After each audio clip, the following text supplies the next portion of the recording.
was backed up all the way to Main Street, going up Clockwood Ridge. What houses tonight? Oh, incredible.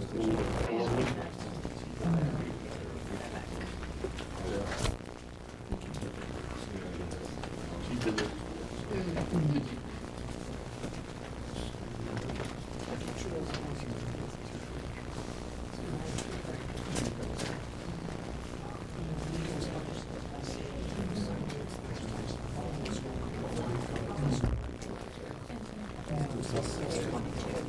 Come on, you can float around like a star rocket.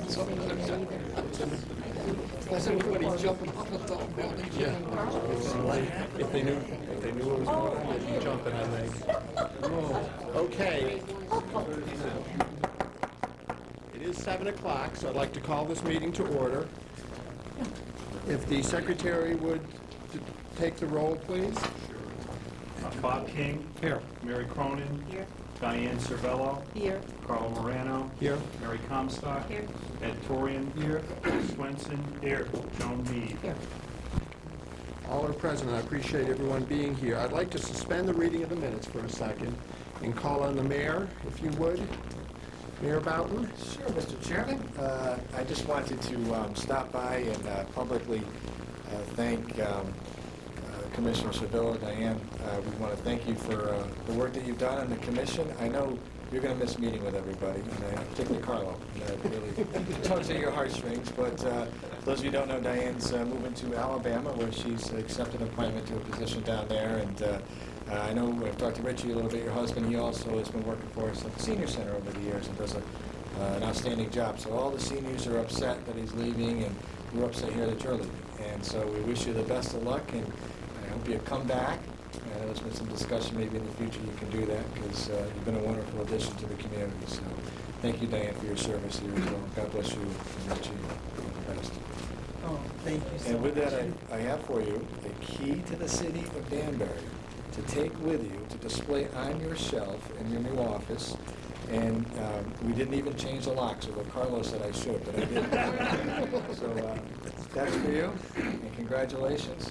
God bless Thank you. you so Thank you, much. sir.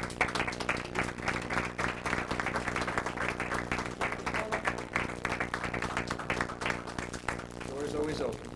Oh, my And goodness. from the commissioners themselves. So we just want to tell you that when we got started, people have told us we have done a great deal of work here. Having never done it before, I don't know whether we did a lot of work or a little work, but it got started because of the research that you had done looking at other charters and how people did it. So especially if you were here at our early meetings, all you know is every time we had a question, we'd say, well, Dan, how do they do that in Waterbury? How do they do it in Stamford? And she always had the answers and things. So you did a great deal of work, and we do appreciate it. And Mayor Boughton, we appreciate you being here for that. So thank you very much. Thank you so much.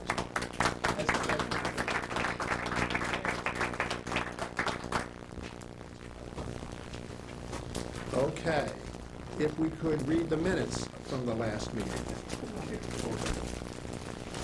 Minutes from the last meeting, we accepted. The last meeting on September 8th, we accepted the minutes from August 25th, and the commission heard input from the public. Joel Leroy spoke regarding the planning commission, and he also spoke in favor of referendums. Al Robinson spoke regarding the city clerk's position and his advocacy that it should be a civil service type position. Mr. Levy spoke and discussed two proposals he submitted for the replacement position to perform the city clerk's duties. Mr. Paul Rotella discussed the two proposals that had been submitted for the city clerk's duties and advocated that the appointment be made by the council alone. He also spoke about changes to Charter Section 6-9, Charter Section 3-4, and spoke in favor that gifts should become, when the city receives gifts, he believed that those should come before the council as it's part of Danbury's tradition. And he also had some questions regarding Section 2-3 of the Charter. Lynn Waller spoke and pointed out that the referendum requirements are very hard, and they make the right to go to referendum not very meaningful, as there's a high percentage of electors that need signatures in a very short period of time. Mary Techholt spoke in favor of the current 21 members on the council. She also spoke very forcefully in favor of a 4-year term for elective offices, as elections are very expensive, that she believes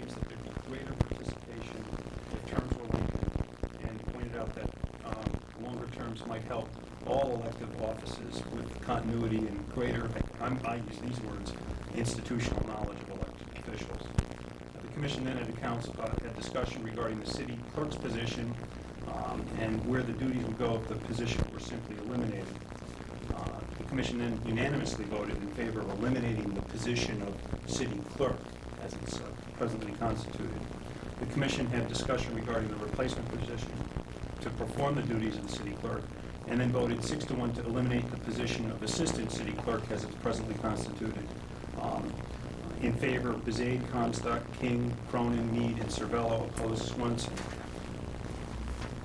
The commission then had discussion and voted unanimously to rename the Personnel Department the Department of Human Resources. The commission had discussion and voted unanimously to change the name of the Health and Housing Department to the Health and Services Department. The commission had discussion about changes to the Parks Department and Public Works Department and received a report with proposed language from its counsel, Eric Gottschalk. The commission had discussion about reducing the percentage of electors' signatures required at a referendum and voted 4-3 to leave that section unchanged. In favor of making a change to reduce the required percentage to 10% were Commissioners Swenson, Cervello, and King. Opposed, Comstock, Cronin, Mead, and Bezade. The commission had discussion with its counsel about language drafted for sections 6-9 and section 3-4. Those are the minutes from the last meeting. Thank you very much. Any corrections or additions to the minutes? Hearing none, the minutes stand as read. We will go into our agenda. First item on the agenda is public discussion. Is there anyone from the public that would like to address the commission tonight? Gwen? You may do it from there if you would like. Okay, thank you. I watched because I'm unable to stay to the end of your meetings, I watched the rest of the commission meeting on TV the other day. And I was saddened by your willingness to open the public speaking portion of the council meeting to out-of-town legal representatives, while shutting down the public from being able to take an ordinance to referendum by not reducing the number of signatures required to force a referendum. I find it deplorable to allow out-of-town lawyers who can monopolize the entire 30 minutes of public speaking on any hot-button issue. Yet, on the other side, you shut out the public by requiring an unrealistic amount of signatures before allowing it to go to referendum. Maybe you just don't want the public to be involved. No one is trying to hold the government hostage. Have you noticed how few voters vote in referendums, especially bonding referendums? Usually it's less than 4,000, which costs the taxpayers a lot of money, yet that's less than the number of signatures you want me to get to require an ordinance to go to a referendum. I think it is wrong. I'd like you to reconsider. I also do not want to see planning and zoning go together, and I know that's on tonight's agenda as well. Thank you very much for doing all that you've done. I'm sure this is our last chance to speak to you publicly, as your work is going to keep you busy. But I appreciate each and every one of you, and I want to thank you for the time you've given the city. Thank you. Anybody else? Lauren? Would totally be inappropriate. I've been here every meeting, so I'm also speaking now as well. Diane, thank you for your service to the commission as well, and all the commissioners. I'm tired of going to meetings, so I'm glad we're coming near the end of this a little bit and get a rest. I want to speak to a couple of the issues. I know that you've done a lot of good changes within the charter, and I guess it's really a sign of the charter, of the commission doing its work when you like some of it and you don't like other portions of it.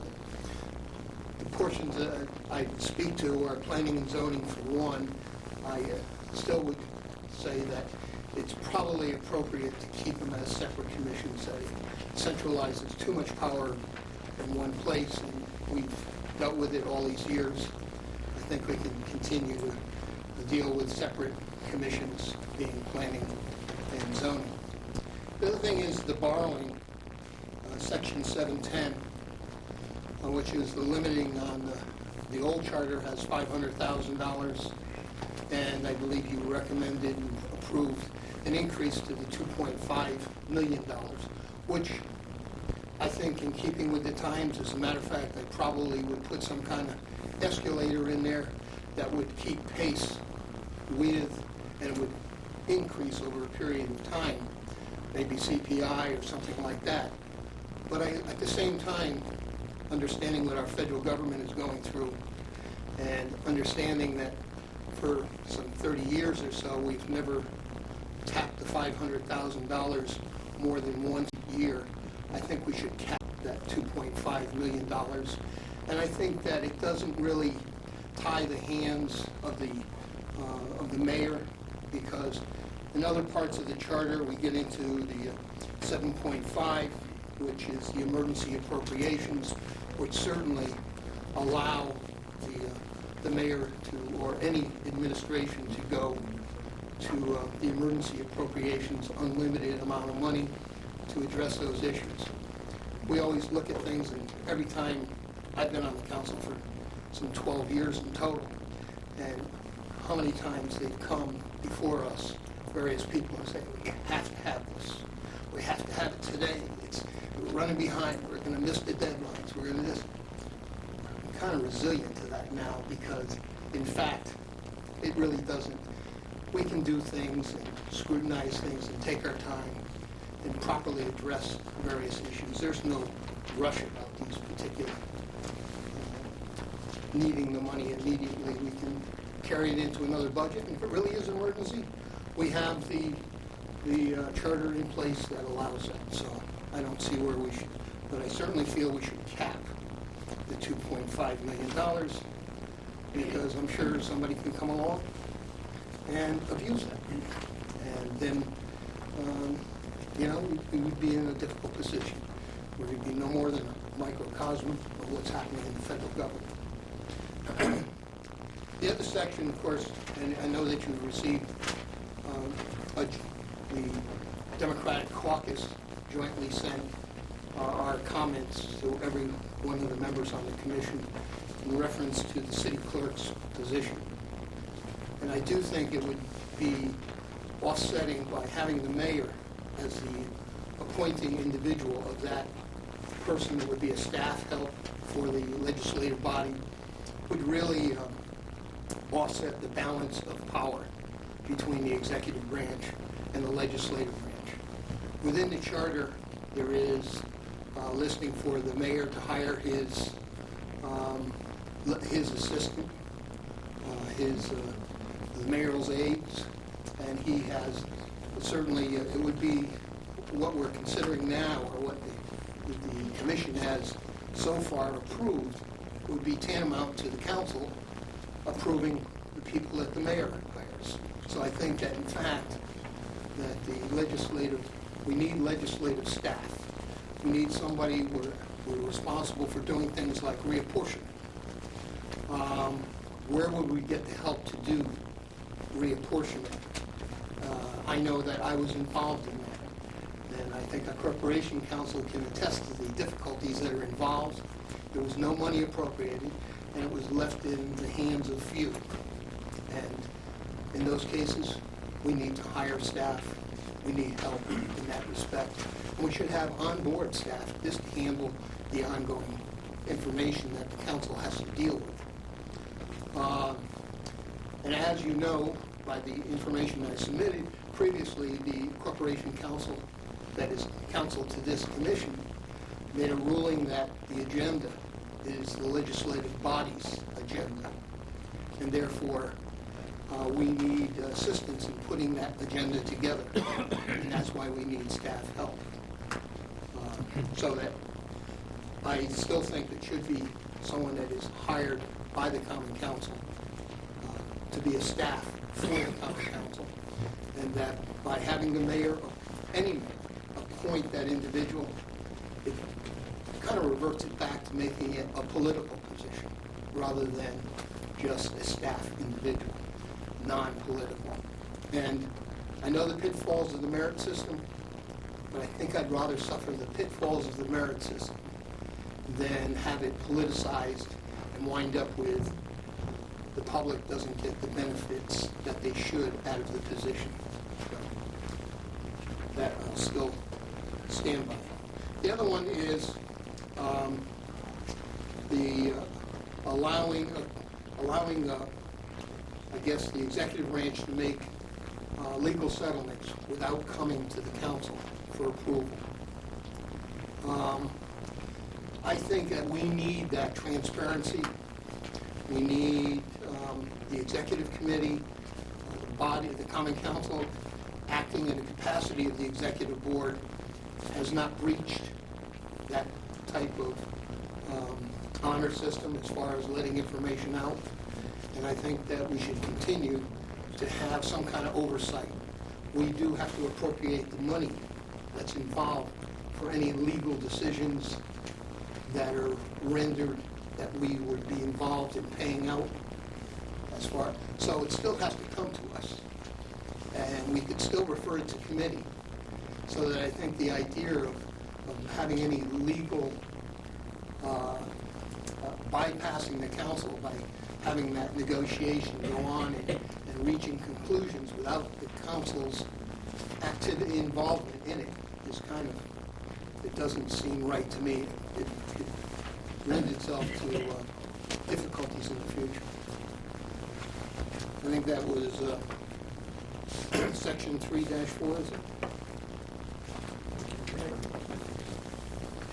I thought that was based on the recommendation of the insurance.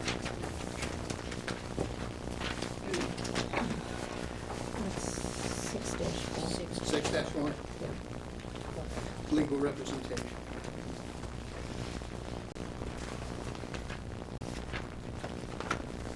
And I too do not support allowing lobbyists, legal representation to utilize the time that's set aside for the public.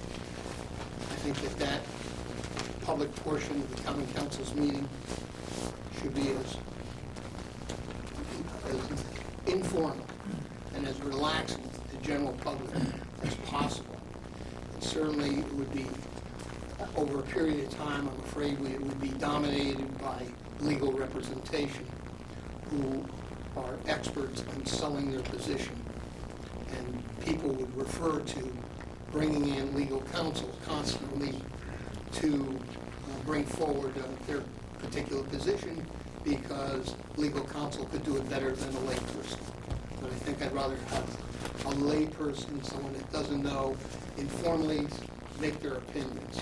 So there again, I think that it ought to be restricted, and I think that the time for the public to make comment actually should be opened up. Either opened up or divided equally among those people who want to present their opinion on agenda items to the council. That pretty well covers the areas of concern, but I'd certainly be willing to answer any questions you may have. Questions or concerns from anyone on the commission? Diane? Regarding section 6.4, it was my understanding that the only revision we made to the charter was for legal cases that were covered by the insurance, and it was not cases where the city was actually going to pay out. It was cases that were covered by the insurance, and it was just really a paperwork exercise. We actually don't get involved in insurance settled claims as it is. That's the risk managers. But if you're talking about larger litigation, you may be talking about the landfill, where you would have insurance companies involved as well. And they may be in the order of $4 million, $11 million in one case, where it's a mixture of a number of different elements to the legal case. So the smaller ones, which are 100% covered by insurance, we don't really deal with those now anyway. It's only where it's city money involved. Rick, but those are the ones we That's- changed. yeah. That's the only ones we changed. The insurance. Correct. Yeah, yeah, the language is for settlements that fall within the coverage limits of a policy of insurance issued to the city. So we weren't trying to make it broader than that. Is that the limits that would include things like the landfill where we had partial payment by the... With all due respect, Mr. Chairman, because the landfill involved a payment of money and appropriation to the city, that would have to go to the council. in a case of that magnitude, with that much complexity, typically you would bring that to the common council. Those cases never have 100% insurance coverage. There's deductibles or significant premiums that you have to pay related to. Yeah, that's what, as I mentioned before, that the appropriation would still have to come It back would to the still have to council. go. So we would have to be included, if you're saying that the language is such that It's just insurance cases. it's just insurance cases that do not involve, I'm perfectly happy with that. We think we got That's that what language, we that's think what we got pay that language insurance right. Just to Mr. clarify Gottschalk. this, the reason for the change that the commission approved was just to ensure that the charter language relating to the settlement of claims conformed to current practice. It wasn't intended to change anything. So it's limited to claims that fall within the coverages and limits of insurance. And the problem was that the current language of the charter appears to require that to be approved by the council, and that's never been done. So we just wanted to make it clear, and have the charter be consistent with what current practice is. Thank you very much. Mr. Chairman, thank you. Oh, hang on one second, please, Warren. Mr. Levy, you addressed the borrowing, and you said you should cap, and you keep mentioning the figure of 2.5 million. Did you mean it should be capped at 2.5 million, or there should be a cap? There should be some control over, I think, an annual expense of maybe 2.5 million. Okay, but you're not That being saying... the cap. In other words, I would not like to see many times in one No, year. I understand that, but I was just trying to get my head around what, when you kept referring to the 2.5 as being a cap. That's not... Some annual cap, Some and cap. then requiring a referendum. Thank you. Correct. Thank you. Is there anyone else that would like to address us? Paul?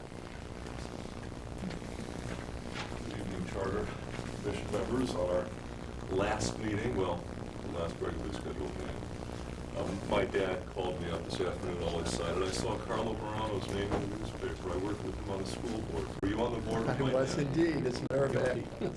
Guilty as charged. I saw him in the newspaper. He's doing the charter. That's great.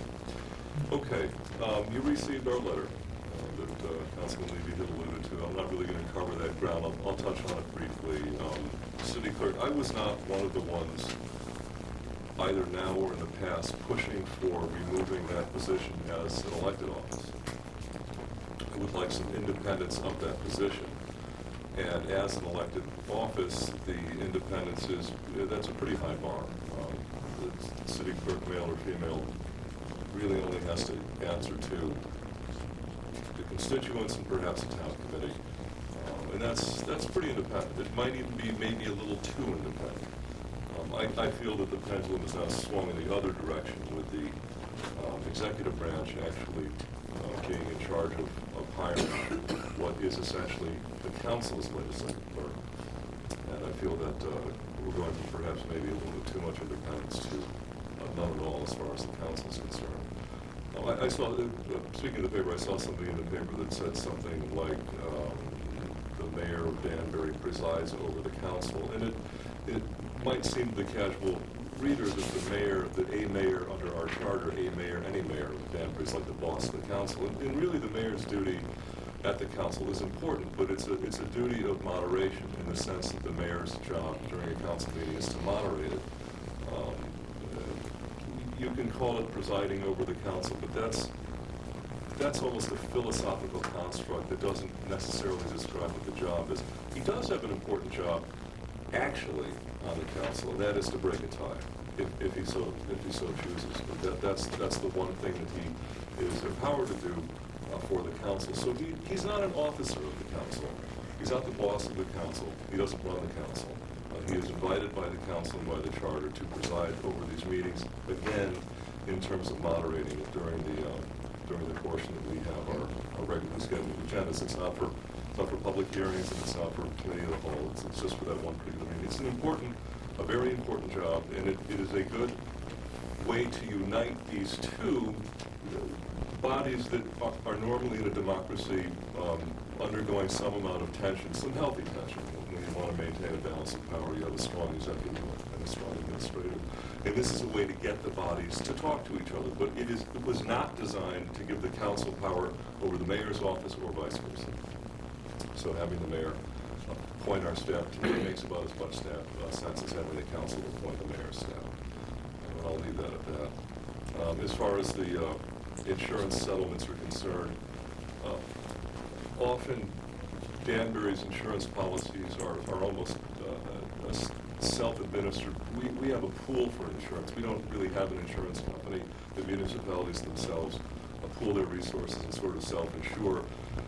And you can kind of wind up on the wrong side of that bell curve if you have too many suits. And you know, they have a liaison that comes in and takes a look at what's going on in the city, and the administration can speak to that. In this particular instance, I'd have to go back over the language, and we could spend a whole other meeting on that. And if what we really need to do is clean up the charter language to make it fit with the precedent that we're already doing, then that's fine. But it would seem to me that allowing the council to have information about these settlements, to give the council an idea of where we are vis-a-vis insurance, lawsuits, and potential settlements is a good idea. I think that we should continue doing that. If it, however, interferes with the charter or with practices or with this insurance syndicate that we're involved with, then you know, I could back off on that one. But I would hope that the council does have a chance to keep its hand on that. You know, again, with the attorneys being brought in, the out-of-town attorneys, I can only state again that there is nothing in the existing charter language that disallows an advocate to speak for a citizen of Danbury.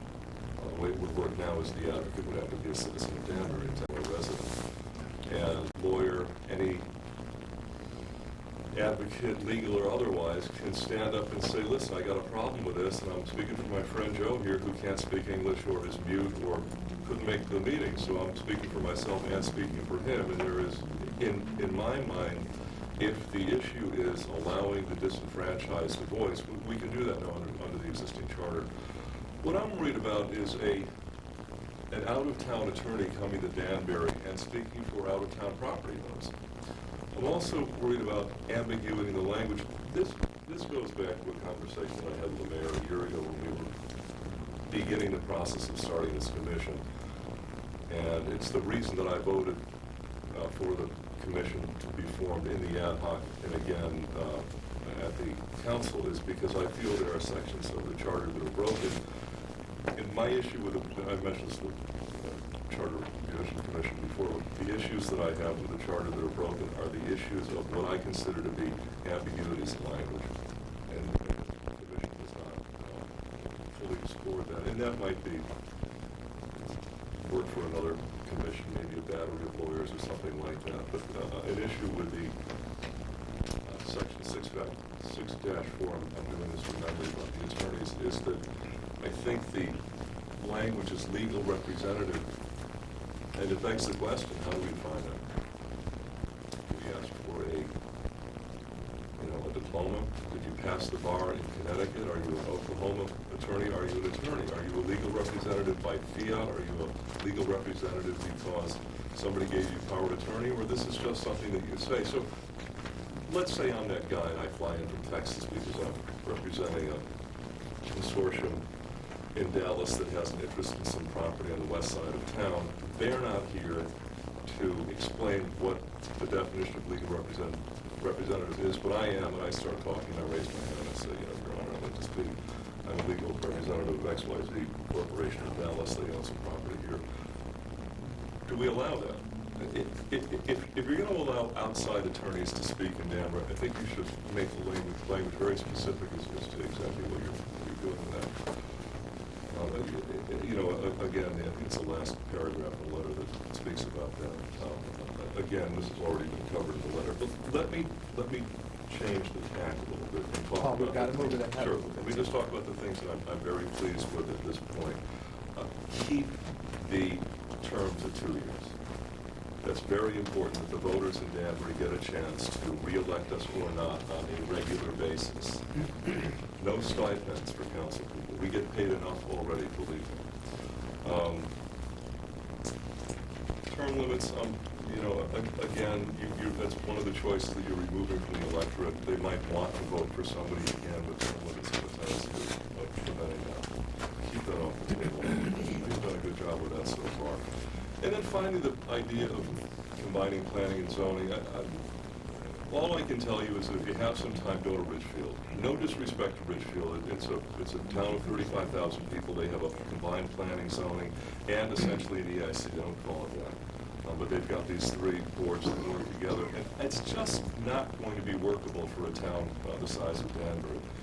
I'm not saying shoot from the hip here. I was on zoning for 6 years. The better part of 6 years. The last couple of months I was taken out to fill a vacancy on the council. But I started my service in Danbury on zoning and did that for 6 years. And I have been to innumerable amounts of planning meetings at EIC. And the skill sets for each one of those things are very different. And the services that are required from those people are very different.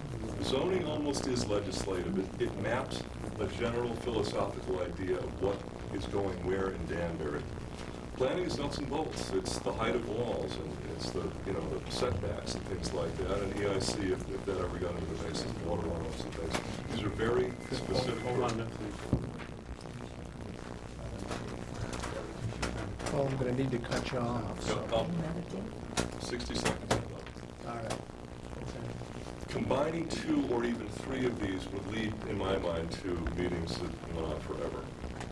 It would be essentially unworkable. As unworkable, in my mind, is reducing the number of council people to 7 or 5 or 14.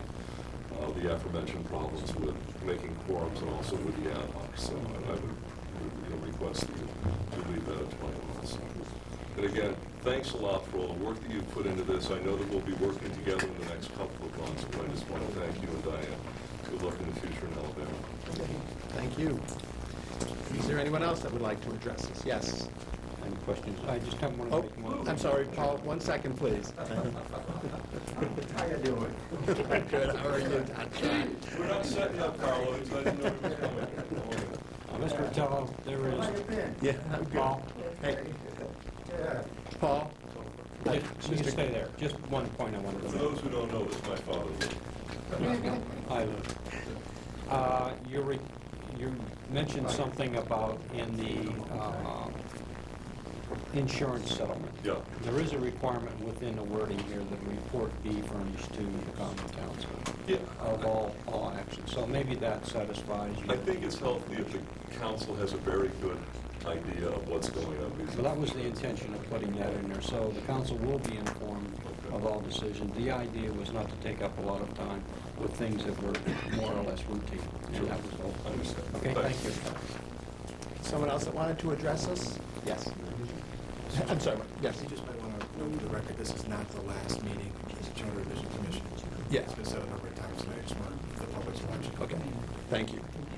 The mayor's reminded me that you can come up, I'm sorry, I don't know your name, but come up and tell us your name and where you live, but just for the record, this is not our last meeting. We think we're going to be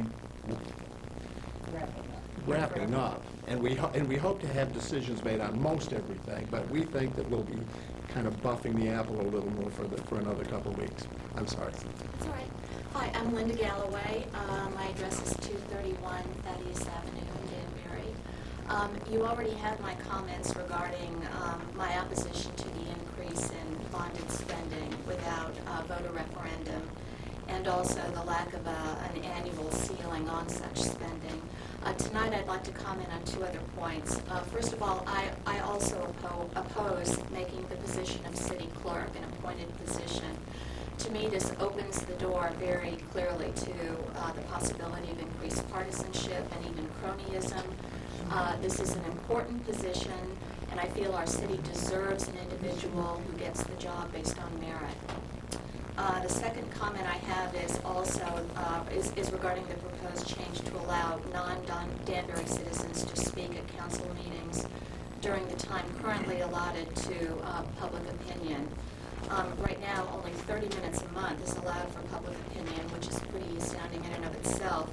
To me, Danbury citizens shouldn't have to compete with outside representatives for this small window of time. Thank you. Thank you very much. Anyone else? Yes. I was going to give 2 minutes to Mr. Levy, but then I found out we only have 2 minutes. My name is Margaret Mitchell. I'm the person that's only a taxpayer and not a legal resident of Danbury. I've said before no to combining planning and zoning. I've told you that I'd like to have an established limit per year before the bonding goes to an automatic referendum of the people. I believe that if the mayors have good plans, these referendums will probably always pass. But I really think it's fairest to give the people a chance to say something. I would especially like you to leave the terms at 2 years if you aren't going to put a cap and if you aren't going to lower the requirements for referendums. The people here need some kind of a control mechanism over their government. And if you aren't going to give any other caps or any other control mechanisms, then I'd like you to keep the 2-year term so that we can vote up on confidence, no on no confidence, and have a quicker turnaround, because what's happened at the federal level is just mind-boggling to financial conservatives. Thank you. Thank you. Anybody else want to address the commission? No.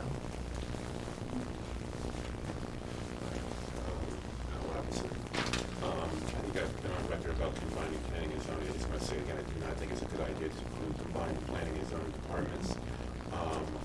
I would love to see a cap put on the amount of bond before it goes to referendum. 2.5 million, anything over 2.5 million should go before the public. So the public have a say so because it is the public's money. Elected terms, I would like to see that kept at 2 years. As it is now, it gives better accountability to the people. You know, if you're doing a good job or if you're doing a bad job, you give the opportunity for the people to say, if you're doing a good job, they'll re-elect you. If you're not doing a good job, they'll just boot you out. Finally, on the city clerk's position, I think I've been on record several times about the city clerk and why I feel that it should no longer be an elected position. I do think that the city clerk, in terms of who becomes the city clerk, who appoints that position, that should be done by the common council. It is a legislative. These people on the common council need staff, and it should be up to them to find them a qualified person to hold that position. Giving the mayor that ability seems to be quite confusing. It seems to lead to more problems than anything else. I also do feel strongly that if you make this position a civil service position, you can really weed out a lot of the problems. If a person is hired and they do a bad job, you can remove them or fire them and get somebody else in there. And it would open up to a lot more independence as well. Some of the problems that we have here right now is that if that's an elected position, the city clerk can do whatever they want. You're very limited in terms of the responsibilities that the city clerk has to do. And let's say the city clerk doesn't want to help you out with something. They don't have to. They're an elected person. They can be there for 2 years. They can basically do whatever they want to do. And they're not held accountable to anybody. And that's some of the problems that we have right now. And some of the problems we've had in the past. And I've submitted letters to the editor as well as editorials in the past 20 years stating this. So hopefully you guys can come to an agreement on how to handle this problem. I do hope and pray that you eliminate this position as an elected position. Thanks. Thank you. Anybody else want to address this? Yes, please stay right there. I'm Miller, 8 Coach Road. I'd like to speak to you about combining planning and zoning. As someone who's been in planning, filming it, I've seen the applicant get up and speak for hours, even before the public even has a chance to address the planning or zoning commission. And at times it's gone beyond 12 o'clock and it's literally shut the public right out. By combining the two, you literally eliminate the public from having any hearsay whatsoever. I want to thank you for doing a wonderful job and keep up the good work. Thank you. Thank you for filming these, I think. You're welcome. Anybody else like to address this? Mayor Bell? Yeah, I actually, when I was didn't intend to speak, I just wanted to mention a couple of thoughts while I heard some of the other speakers. The city clerk's position and the appointment that you've crafted in the most recent iteration of that position is really a reflection of what current practice is. Somebody mentioned, well, we don't appoint the mayor's staff, but that's not really true. If you look under the section under administrative assistant, the council can reject my appointment as administrative assistant, or reject an appointment of corporation counsel or public works. So there's a unique balance of power that goes on here. And I think what you've done, ingeniously so, is required an appointment, but also required confirmation by the common council. And there'll have to be some discussion between the mayor, whoever that may be, and the council in order to fill that position appropriately so that all parties are happy. And so that practice makes the most sense. It also makes the most sense because on a day-to-day basis, it's the mayor that interacts with the city clerk. I mean, that's the items that are on the agenda.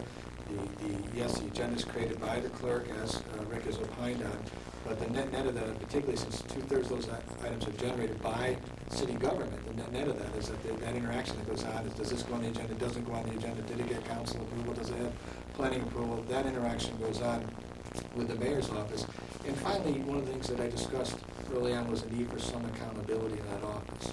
And that accountability will come through an appointment and a rejection or approval by the common council in the sense of the day-to-day operations of the office. One of the speakers mentioned that, well, they can elected official in that position, and because there really is no staff, they pretty much do whatever they want. We've been blessed with good city clerks over the years, but that's the reality. They can, and there's nothing I can do to say, geez, we really need you here, or you can't go on a 6-week vacation, and those kinds of things. And so this provides a level of accountability in the governmental operations that I think works. I still think that there's plenty of room for autonomy in terms of how that works in relation to the council itself. So I think there was a wise decision by the Charter Revision Commission, or thoughts, and certainly something to do with that. So I just wanted to mention that too. Any other questions? Because I know this has obviously been before us for some time. Any questions for the mayor? And I just had one Joe? question. Is there, we're talking about the legislative assistant, is more than just a clerical job from the way I see it. And what I want to know is there a mechanism for the council to get extra clerical help when they need it? And whose budget does that come out of? Well, I'm not sure if the language has changed about hiring additional clerks as needed. Is that still in there? Removed. The commission voted to remove that language last year. What would have to happen then with the LA would have to say, along in concert with the council, we need more help. We could either budget out of contingency for part-time, we could budget in the next cycle for a full-timer, depending on the workload and how much is there. Obviously, what you would do is create one of the challenges we had in the past is we did not have a hierarchy in that office. The arguments that went on over the years was, does the assistant city clerk work for the city clerk? Now, by definition, one would think the assistant city clerk works for the city clerk, but that's been opined in a number of different ways over the year. That no, they work for the council, no, they work for the clerk. There's actually 2 job descriptions in the job description book. One says reports to the council president, the other says reports to the city clerk. So what an LA would do would create a hierarchy. You'd have your legislative assistant, then you'd have assistants to the assistant, if you will, that would work underneath that person, helping them and assisting them in completing the tasks of the office, or assisting council people with their various tasks as needed. So certainly anybody can put that item on the agenda, or in concert with the mayor's office, there could be a discussion that, hey, we need more help. And allowing budgetary constrictions, we try to meet those requests. Any other questions on that? I had a question regarding items as they appear on the agenda, Mr. Mayor. Can any councilman put something on the agenda, and once it's on there, can it be removed? Yes, any councilman can put an item on the agenda. The council president, he really has control over the agenda. The city items that go on, I remove them or can request that they be removed, and they're removed. We may have some issue that goes on that doesn't need to go to the council. We thought it did. We pull the letter, we withdraw it. An individual council person can put items on the agenda as well. Sometimes if it's a duplicate item or there's another committee, it might be withdrawn at the request of the council president. But generally, yeah, that's the practice, that any person can place something on the agenda. Okay, thank you.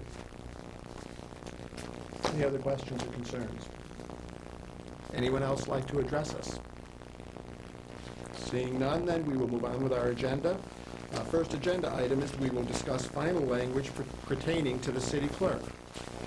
Mr. Gottschalk, I have a hand up. music to our ears. It really would be.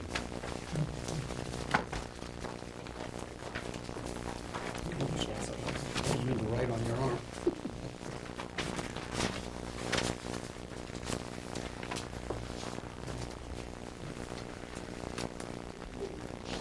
This is intended to reflect the votes you took last time, which, as I recall, it ended with a request that I put your views into language. So that's what I've tried to do.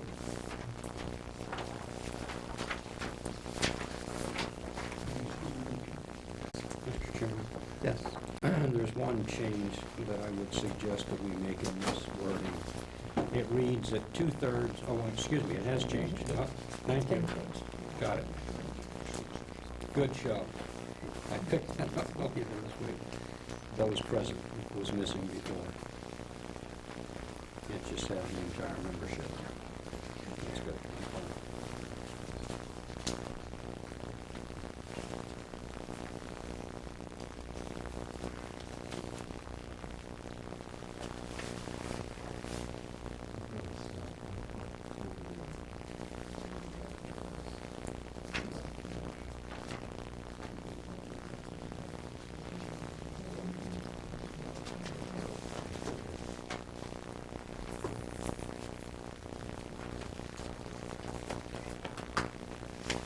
Again, Rick, not subject to merit, so that is not a civil servant. Correct.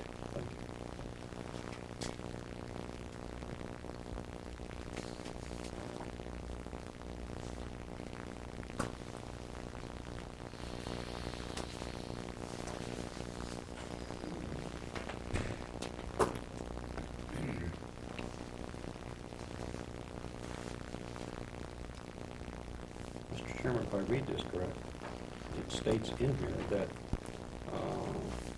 this office is responsible for performing duties that may be offered up by the common council, so I think they do have a resource. I think it covers that. So everyone had a chance to finish this. And if you were here last time, basically what we were trying to do was eliminate the current wording, put it in a way so that the council could help craft how they wanted that position to work. And our idea was get it out of the charter so that we're not telling the city how this position's going to be manned forever. So we're trying to build in some flexibility. Any questions or comments on what we have here?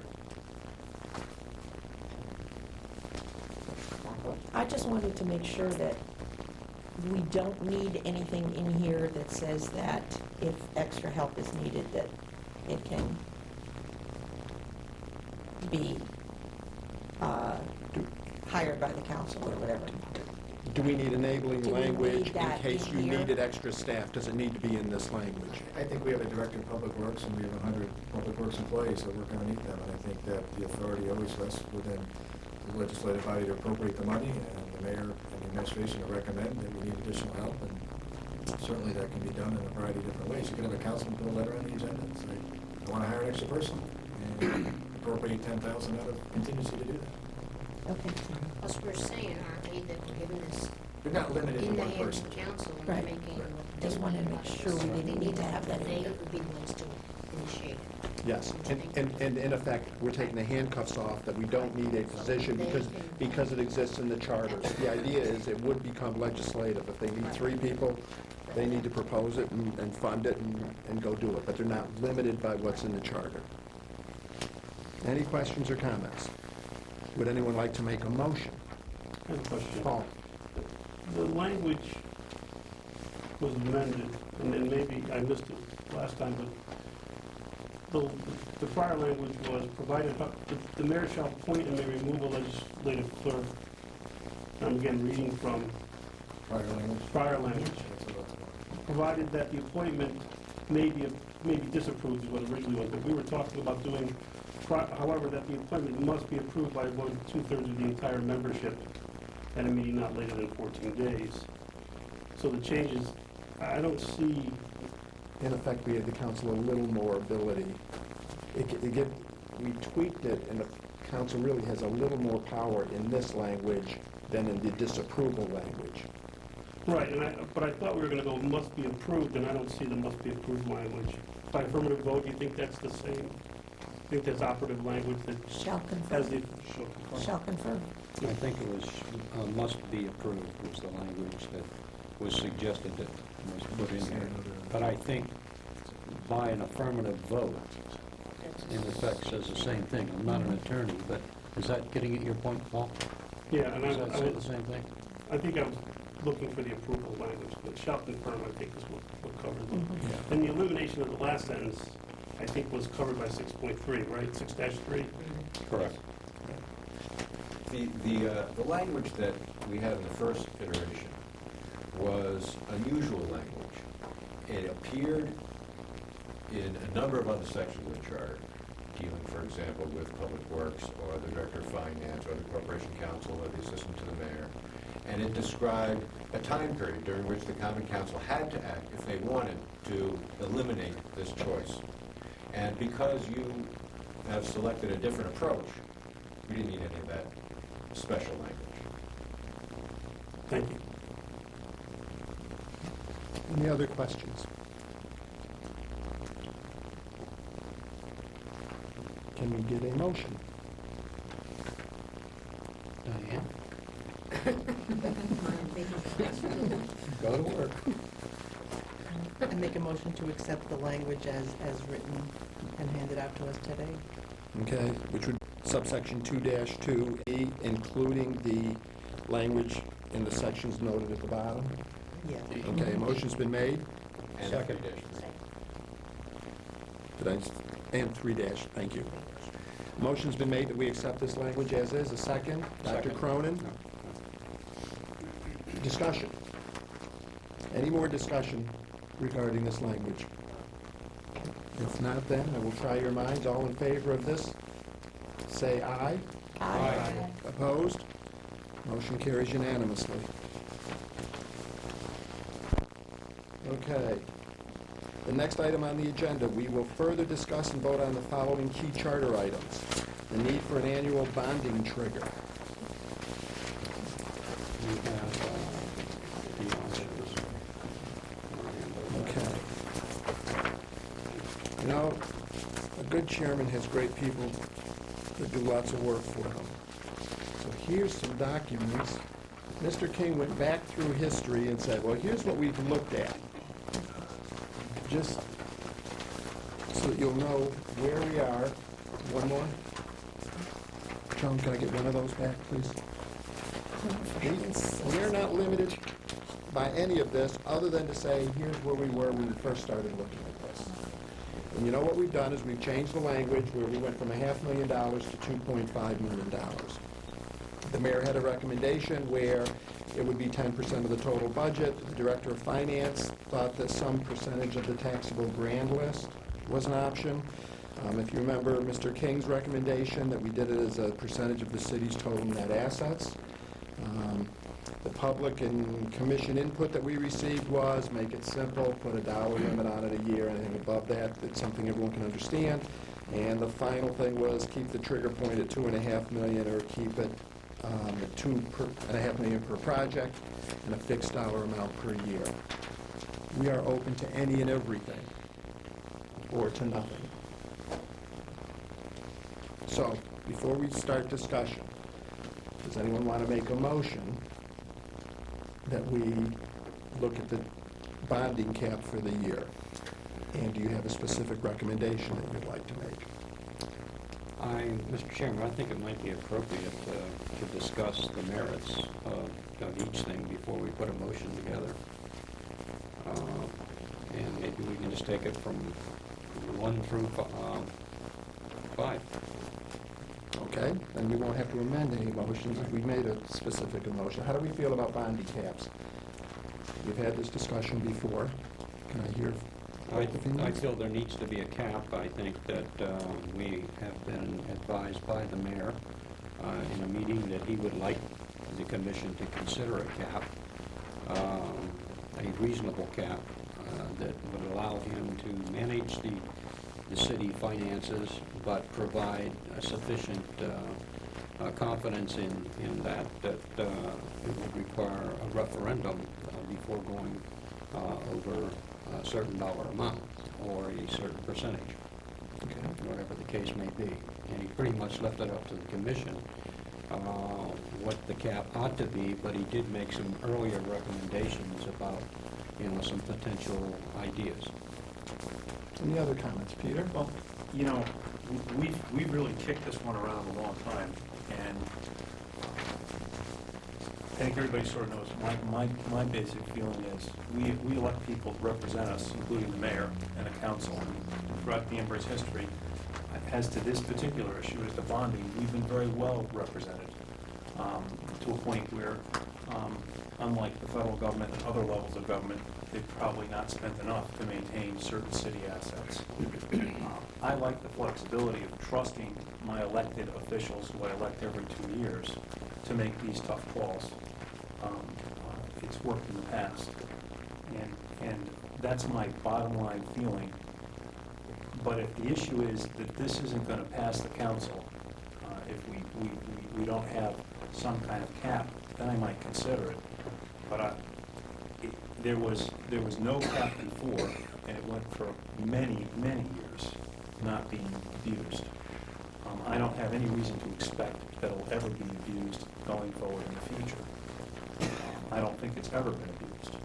And I trust the elected officials, and if I don't trust them, in 2 years I'll have my chance to vote them out of office.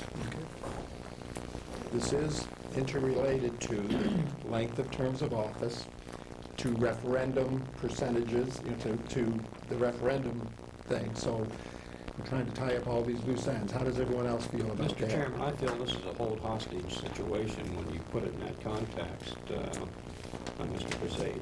I feel that it should stand on its own merits, not be linked to a length of term. Certainly, that's a check and balance. If we're not going to have some sort of cap, we certainly would want some check and balance. But I think that's tantamount to closing the barn door after the horses ran away. I think you have to have some parameters on the borrowing, as I've stated all along. There are a lot of different measures you can use. The one thing that I kept hearing out of this commission was, let's keep it simple. And it could be as simple as taking item 5, item E under 5, and that's to keep the flexibility which you so desire, and rightfully so. And I think the $2.5 million per project basis does give him flexibility, does give a mayor flexibility. Also, when taken in context with the emergency provision, in case there is an emergency, we have resolved that matter. So this is the normal business type of thing. And I certainly agree with Commissioner Brisade about the need for keeping the infrastructure and the city assets in good working order. But I don't believe there's anything wrong, as the conversation he and I had earlier, with having some sort of trigger point where the mayor has to go sell his project or her project to the public for that. So I would ask the commissioner to reconsider that it is appropriate to have a cap, and it's something that is not overly restrictive. Anybody else? Diane? I think that everybody's comfortable with the $2.5 million now. And looking at this list where we've been before, if we look at the basis as a percent of the net taxable grand list, couldn't we just set an annual cap, like based upon what $2.5 million? That way we'd have an escalator clause in there if we adopted that whatever percentage 2.5 million is of the current grand list, and set the percentage at that. That way we would have a way to escalate it as the city grows and the grand list grows, and we feel comfortable increasing it that way, and leave it at $2.5 million annual, or whatever percentage that is annual. It would be simple, and it wouldn't overburden it, because I think that everyone is comfortable with $2.5 million now. Well, Peter's saying that he doesn't feel there needs to be any limit. Anybody else? Mr. Chairman, I just want to interject here, with all due respect. My second recommendation there was just because we were talking about it so much, so I just threw out another, that's all represented. The only, Commissioner Severo's recommendation, I might say, there are years when it's possible to have a negative grand list growth. It's very possible. The Milford just had one this year. So the question, then, would that come off the 2.5 million, or is that a floor? You might want to just, if you decide to go that route, make sure you incorporate the possibility that you could have a negative grand list for the next fiscal year. In the discussion, I kind of like the idea that I come up with, based on. This is no surprise, folks. You like your idea, huh? Mr. Mayor, why are you leaving? Maybe he doesn't like your idea. Yeah. I kind of get that. Thank you for your support, sir. Whatever you guys come up with, I'll file. Thank you. All right. Okay, Bob, right here. Yeah, what I was trying to get at with this was that if you look at the financial statements of the city, there is a phrase in here. It says, over time, the increases or decreases in net assets may serve as an indicator of whether the financial position of the city is improving or deteriorating. To me, that speaks of affordability. That net assets, for those familiar, is called equity in a corporation. This is nothing more than total assets minus total liabilities. That's what the city's worth. And that will increase as the assets increase, or if liabilities increase, the net assets will decrease. So it does provide a measure of affordability by applying a percentage to that, and that's a publicized number at the end of each fiscal year. It's a fairly simple calculation. It makes sense in that it addresses both the assets and the liability side of the city. And to me, it's simple. That may be something worth considering. The percentage, whatever you want it to be. What do you think? Net assets is about $160 million. Dr. Cronin? Well, he said simple, and I don't know if that's simple to me. I mean, I maybe just not understanding this simple as part of it. I think people would have to go look at a number and do So we the, would have to look at it and follow it down. Well, I think it would be the Piece number, to see what- Mary, I think it'd be the number that the Director of Finance would have to inform the Common Council as to what the figure would be when they go on before a bonding. I think as in any cap, he would have to do that. You know, Hold on one minute.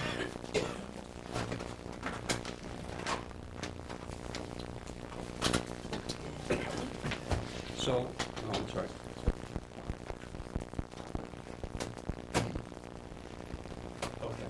So, for example, of the $160 million, which was based on, not this past fiscal year, but the year before, if you put 5% in there, we're looking at roughly $8 million as a cap. And anything over $8 million, it would have to go to referendum. Anything over, any project over $2.5 million would have to go to referendum.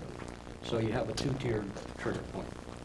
And that's what I think we were I trying think to people get would at. be concerned, like, how firm is that number? Can it be massaged where suddenly that number can go up because it's an accounting I number? don't think it can be massaged in the certified financial statements of the city. It's not in a budget that I would base it on. Any other comments or questions? Diane? I just feel that's too abstract. You know, people want to read the charter and see what the maximum number is, and I think the public wants it to be simple so they can understand it.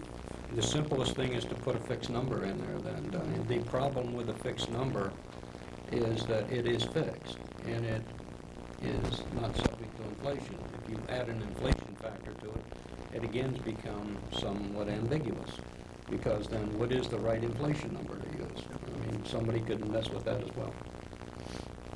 Any other comments?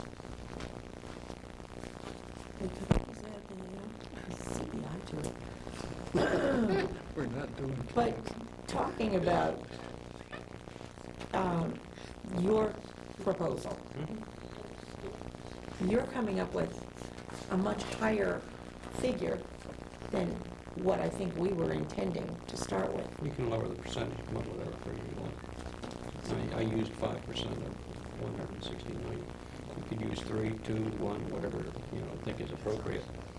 But the percentage of the grand list piece is also a small percentage of a very huge number.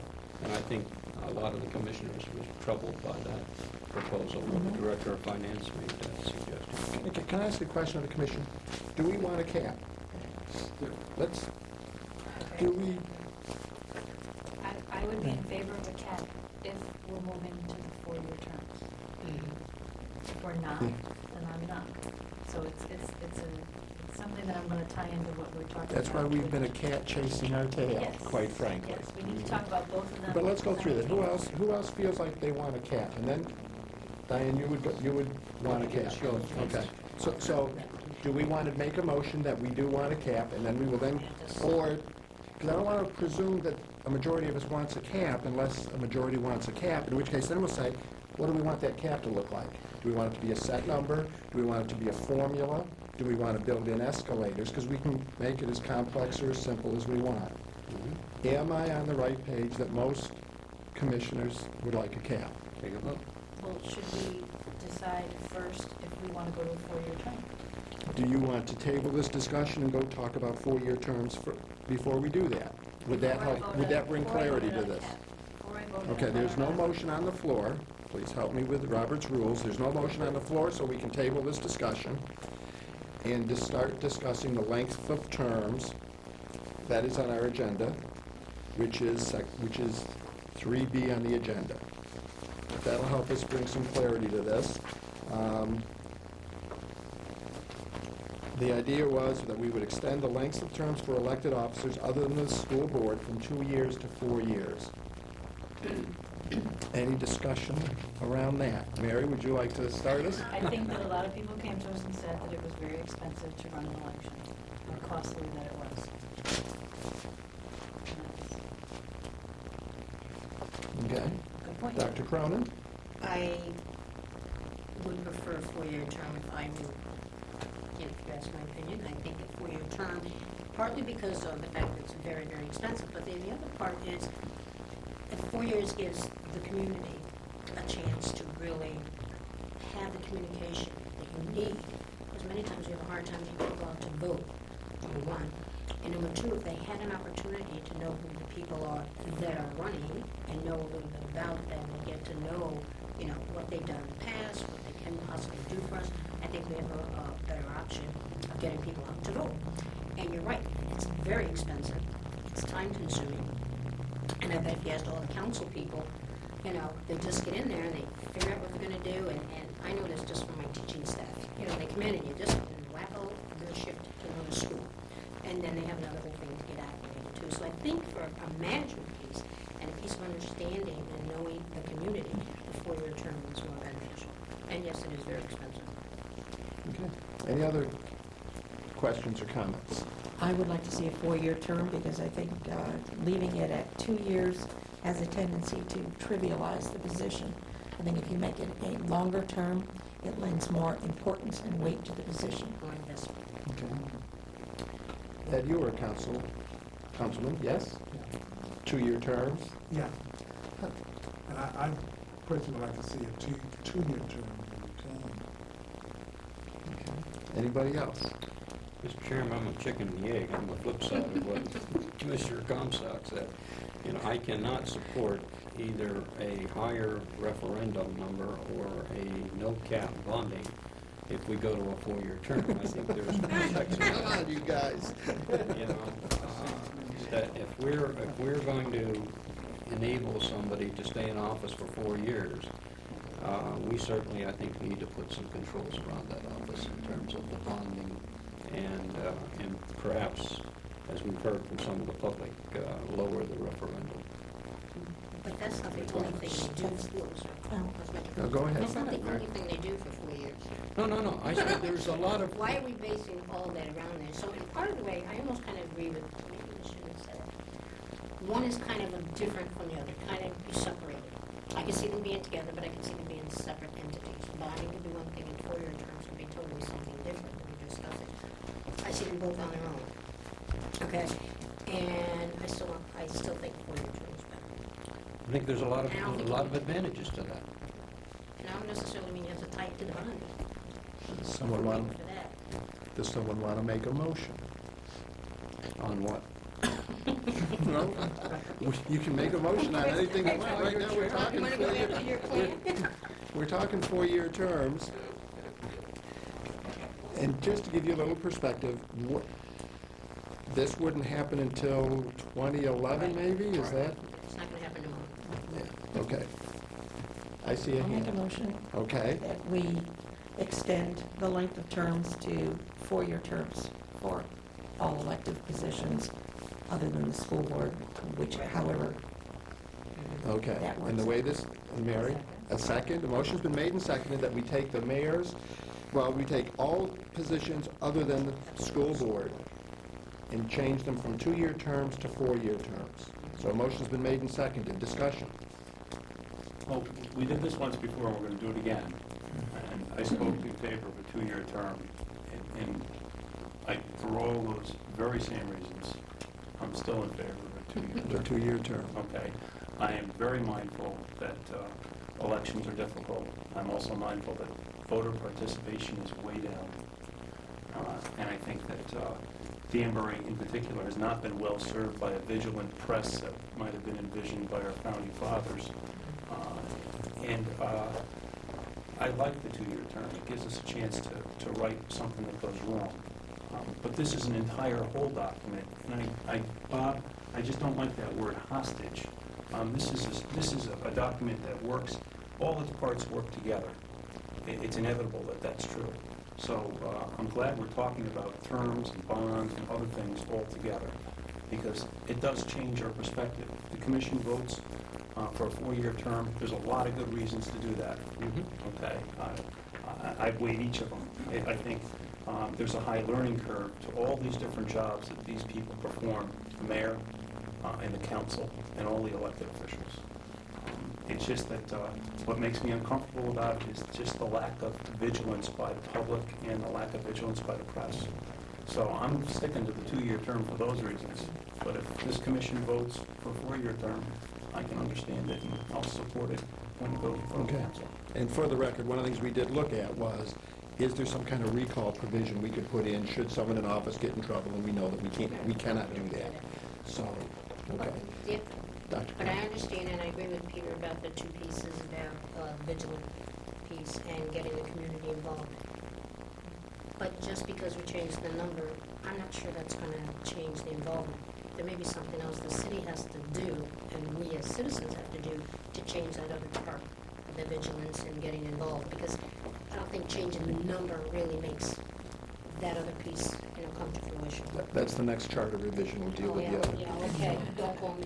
Okay, other questions, or anybody want to make a point on 2-year versus 4-year terms? Paul, No, I think we've hashed this. I think we've gone far enough. I'll try your minds. Seeing no other discussion? Okay, I'm going to ask you to raise your hands. All in favor of changing from 2-year terms to 4-year terms for elected offices other than the school board, raise your hand if you're in favor of 4-year terms. 1, 2, 3, 4. Opposed? 1, 2, 3, 4, which means the chairman is the tiebreaker. I vote in favor of raising it to 4-year terms, so the motion passes. Mr. Gottschalk has a little more work to do. Another handout. So it'll be another handout at the next class meeting. Okay, having done that, do we want to go back to the bonding trigger? Bobby wants Fun. Okay. Is there I've said it all I intend to say about bonding. Okay, just to keep this party moving. Does anybody want to make a motion?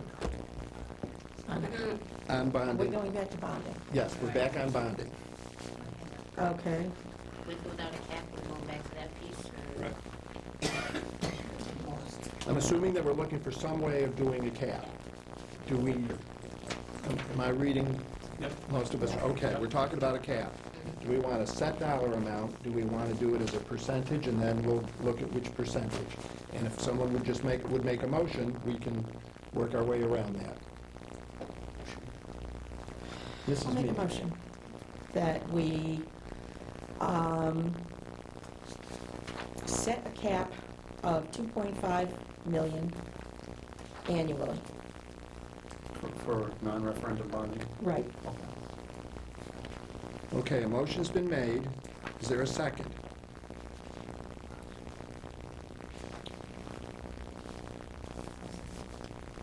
Mary Comstock seconds. Motion's been made and seconded that we add the language. Can someone tell me what charter section we're in? 710. Yeah, I was gonna say, I should know that one by heart, right?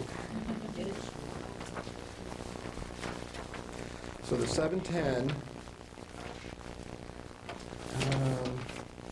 that language would be added to 7-10, section A, I'm assuming, that any bonding above $2.5 million would have to go to a referendum. Per fiscal year, I think. Per fiscal year. Is that right? Discussion about that. Discussion about that. Mr. Chairman? Mr. King. While I appreciate the attempt to put a cap on here, I think that is rather restrictive from what has to be done. We've, in the past, seen that high-priority projects are delayed and pushed to outer years. You know, and I have to agree with my colleague, Mr. Bezay, surprised,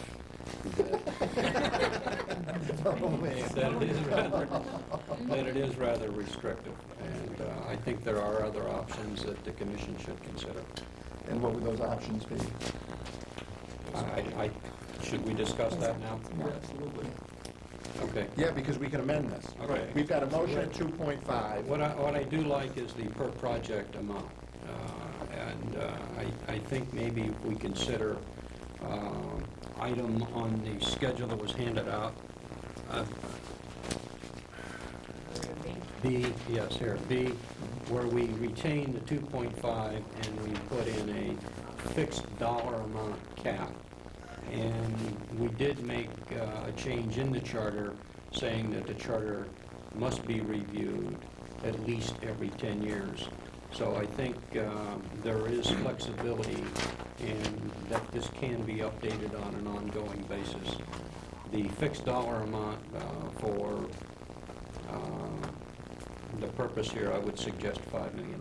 Okay, that would require an amendment to the current motion, because the current motion is that we have an annual cap of 2.5 million. Diane, you were going to say something? I just wanted to comment on Commissioner King's comments. I think that we already voted on language to allow the capital projects to get submitted to the council earlier, so that any bonds could be deliberated upon earlier in the process, and any projects that were being neglected due to not being funded will have the opportunity to get reviewed and funded earlier in the process. So I really think that making it per project, I don't agree with it, because I think that if there are going to be projects that are going to be funded, they will be reviewed earlier in the process, and if bonds have to be issued, they should go to referendum at that point. And it should really be 2.5 million per year, or per fiscal year. That's really the position that I... Okay, so that would be, we've already done the language for 2.5 million, and now that would make it an annual cap, which is in effect agreeing with Mrs. Meads, I like to call her Joan, with your motion. Other comments? I think we've already also put in the emergency, so that if something did happen that wasn't an emergency situation, the mayor would have the authority at that point to go to the council, and if it was an extreme emergency, it could be done without having to go to referendum also. we also saying that it's a $2.5 million per project cap and also the fixed dollar amount per fiscal year? I mean, that's the same number. In effect, that the motion right now is that we have one bond at $2.5 million. Anything above that is non-emergency would have to go to the voters. I think I stated that properly. I think anything in excess of $2.5 million within a fiscal year would have to go to a referendum. Yes. Right. Okay. I like Commissioner King's proposal. I think there should be a $5 million. You are an anarchist. Go ahead, Pete. Throw that Molotov. I'm sorry. I think that the $5 million cap per year would allow the mayor and the council to take care of projects that they may need to bond. And I think the reason why that flexibility is important is, yes, there's an emergency provision. We reworked the language for that. But that orderly bonding, I mean, if you can go for the bonding the first time around, you're going to save on the financing costs. And that's an oversight on our part. So that gives them a little bit more flexibility to do what needs to be done. And there is some kind of a cap. I mean, if we're going for a 4-year term, there should be an annual cap. And I think $5 million is a good enough amount. And why I base that is it appears that $2.5 million is the going rate for those small little bridges that seem to fall apart around town. I think that just gives our city and its elected officials some flexibility. Okay. Would you like to make that in the form of an amendment to the I'd like motion? to second, yes, that's the Okay. amendment to the Jones motion. Okay, so Mr. King made a motion that we make the annual cap $5 million. The per project piece would be $2.5 million. That's correct. No more than that. And that's an amendment? Would you go Joan, for you a look- percentage of net assets? Stop that, you. You're out of order. Joan, you had a question? No, you just, Okay, so now we're voting on the amendment, which is to amend Mrs. Mead's motion so that we would have a $5 million annual cap. Anything above $5 million a year would have to go to the public. The per project maximum is $2.5 million.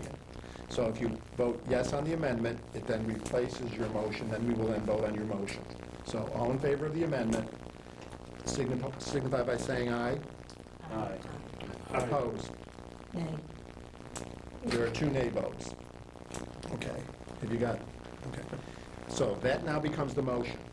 So there's a motion on the floor that we change this bonding again, a $5 million annual, a fiscal year cap, and a $2.5 million cap per project. Any discussion about that? Then I will try your minds and ask that you raise your hands. All in favor, vote by raising your hand. Cronin, Jordan, Comstock, Uzay, and King. All opposed? Mead, Swenson, and Cervella. The motion passes. Mr. Gottschalk, Congratulations, Peter. a little more. Diane? It took us Can you 11 give him a months, rose? but you guys, 11 months and you guys agreed on something. Okay, next on our agenda. Good. Recommendation to combine Planning and Zoning Commission. Mr. Chairman, Mr. King. I am troubled by this. I know it was voted at the time when I was absent.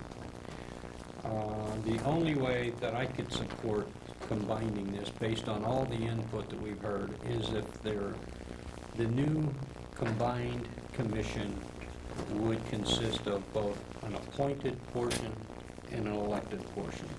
The appointed portion would serve as the continuity in the selection process. The elected portion would speak for itself.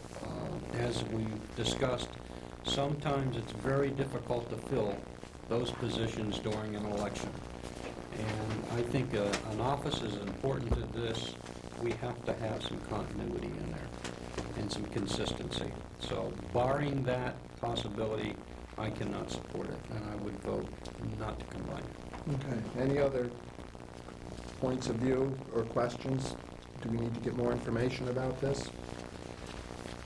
This has come up once before. And it was voted down. It was Is that voted down, correct? yes. Do we need to reissue our positions on that? No, we don't need to. If someone wants to make a motion about combining them, I'm happy to. Oh, yeah, I'll make a motion to combine them. For all the reasons I spoke about before, I think that the present system has been gamed by many people having two different bodies. And there's been a lot of hodgepodge development because of the two separate bodies. I think that that having one body responsible for these changes, it holds them accountable. And I think it should be an elected position so that if they foul up, they're voted out of office and they're held accountable. Right now, there's two separate bodies that are not necessarily doing the same thing. And I look for a combined planning and zoning commission. Okay. Mary? I would agree to a combined planning and zoning, but I think what people are afraid of is less of an opportunity to become aware of the project and be able to voice concerns against the project. So how would we, how people feel? People think that by keeping them separate, it's just one more chance to go and object. How would you make people comfortable combining them if they thought that it was just a manner in which to keep them out? That's what people I talk to think of. It's just a manner to keep us out. But this has the same number of public hearings. I understand.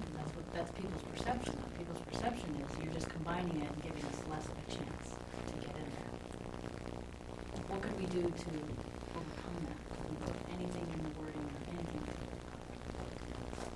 Because I think it should be combined as well, because I agree that, the development around town has not served us. Dr. Crowley? I remember when we first started talking about this, the biggest issue, Secretary, I agree, I think they should be together. And I know a lot of people are talking about, this has this job description for this group, and this group has another job description, and we'll be in meetings till midnight if we put them together. I think all that could be replanned and reformatted. I think when we first talked, we talked about the fact that things were not being done the way we thought were most productive for the city, because it was not the right communication between the two groups. So if we can accomplish getting the right communication and working together, toward, say, one goal, one project, would make more sense. If we, my only fear is to keep them the way they are and just widening the gap of communication. I mean, how are they going to change? If we separate them, what is the mechanism that's going to make them communicate better? And so that everybody knows what each of those groups are doing. So if we can't get it unless we combine them, then I think we should combine them.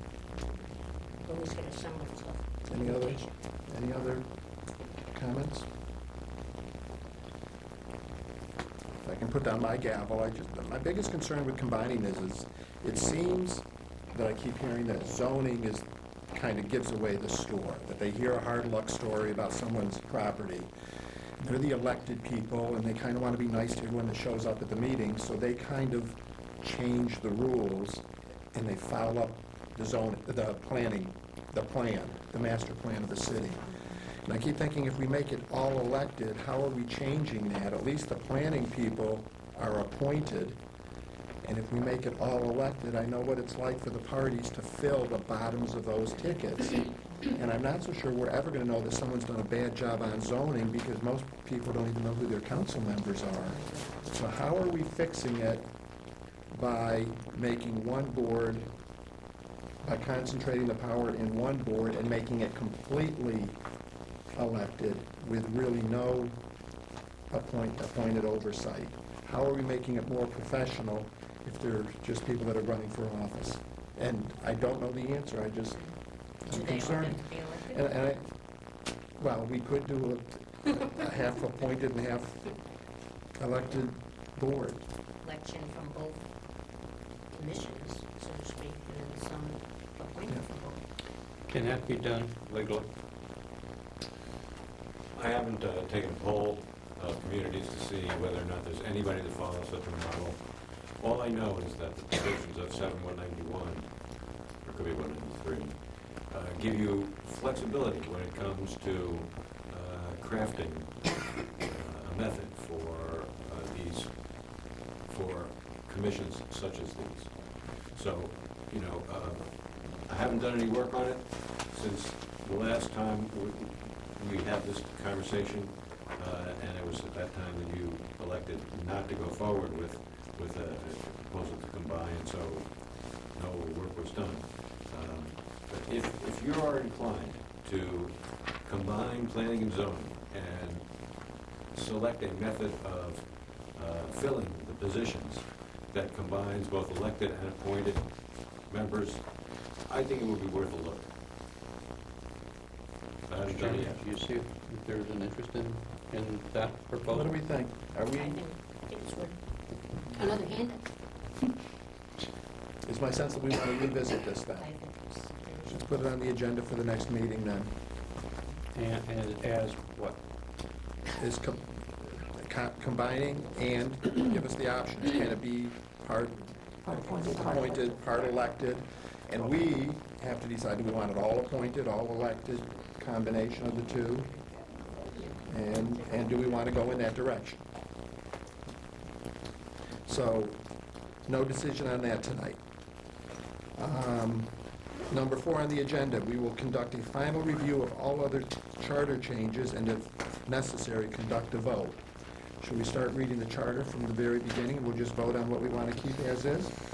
I think the intention was for Mr. Gottschalk to go through everything that we've done to date and see if there's any revisions to those. I just wanted to clear the room. I think you were successful. It's a way of doing it. I think you were successful, Mr. Gottschalk. including the sir. commissioners.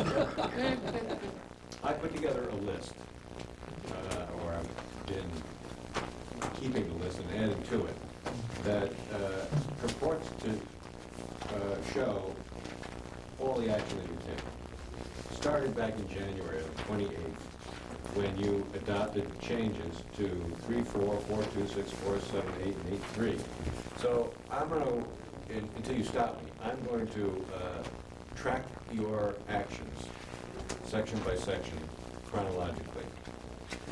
So let's get going. 3.4 is the first one you took action on, and that had to do with public speaking. Would you like to go through that? Because we've already touched on it. I think the only thing with that one was the issue that was brought up about opening that to legal representatives. Yeah, and frankly, if you'll permit me, Yes. a lot of people, or at least some, are suggesting that this shouldn't be an opportunity for lawyers to get up and speak. And it is true that when I prepared language for you, I used the phrase legal representative. And maybe that's wrong. Maybe it should just say representative. I mean, I'm kind of leaning that way. If I had a vote, that's what I'd vote for.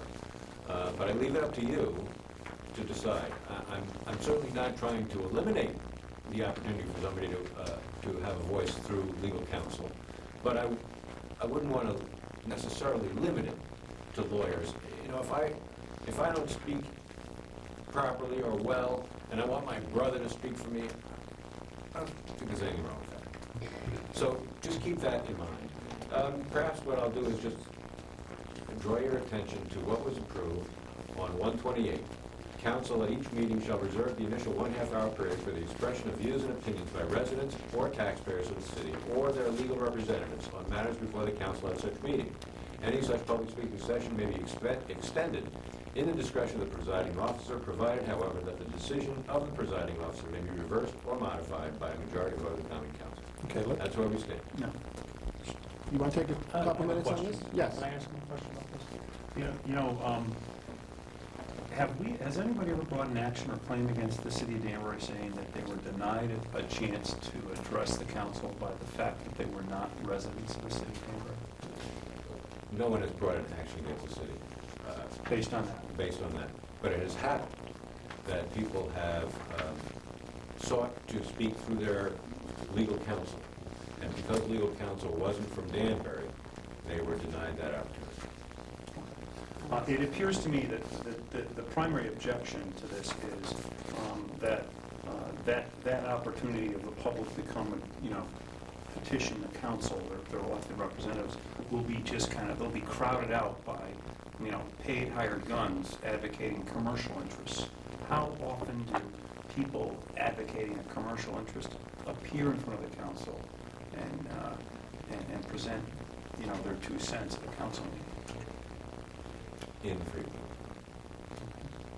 And the last thing would be, every now and then, and we all can recollect a more recent experience, there's a lightning rod issue in the city of Danbury, where people from out of town might crowd into town and want to come address the council.